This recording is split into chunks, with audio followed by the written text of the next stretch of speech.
د یو مهربانه خدای په سپېڅلي نامه درنو لیدونکو سلام. د نن ورځ خبرونو ته ښه راغلاست. نن سې شنبه د 1403 کال د تلیا میزان 3مه نیټه ده. په پیل کې د خبرونو ستر ټکي. د هیواد په 4 ولایتونو کې د کرنیزو توکو د 6 نمایشي او ترویجي کمپلیکسونو د جوړولو طرحه. د رسمي مراسمو په ترڅ کې په تاشکند کې د اسلامي امارت د نوي سفیر معرفي او د کار پیل.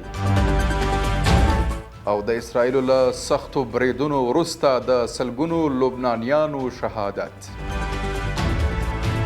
زه صادق فروتن یم. دا هم بشپړ خبرونه.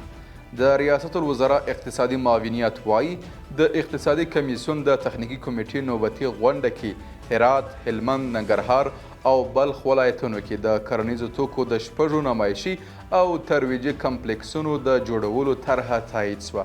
د اقتصادي معاونیت په وینا دغه طرحه د کرنې، اوبو لګولو او مالداري وزارت له لوري وړاندې شوې وه چې د 549 میلیونه افغانیو په لګښت به 4500 جریبه ځمکه پلي شي.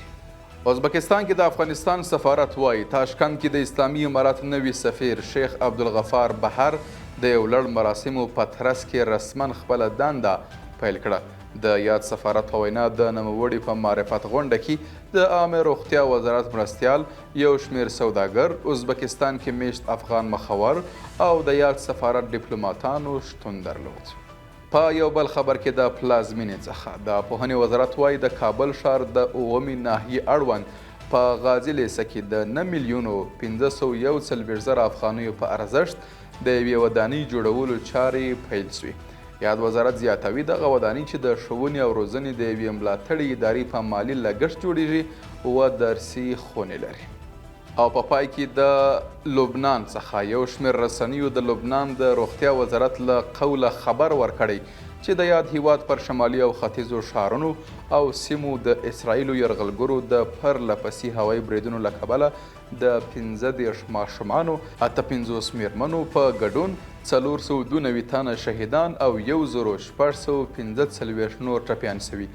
ورته مهال د حماس غورځنګ یوې نظامي څانګې د لبنان په شمال کې د خپل یوه لوړپوړي قمندان حسین محمود النادر د شهادت خبر هم ورکړی دی.